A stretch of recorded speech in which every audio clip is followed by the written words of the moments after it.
প্রত্যেকের জীবনেই সমস্যা আসা যাওয়া করে, আর প্রত্যেক মানুষ সমস্যা আসার পর তার সমাধান খুঁজতে উঠে পড়ে লাগেন।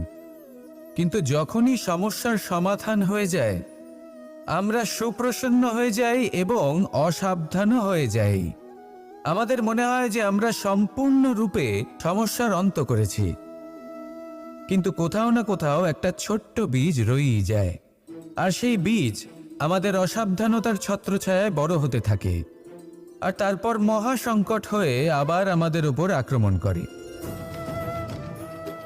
এই সংকট যে কোনো রূপে আসতে পারে, কোনো শত্রুর রূপেও আসতে পারে, বা কোনো মহামারীর রূপেও আসতে পারে।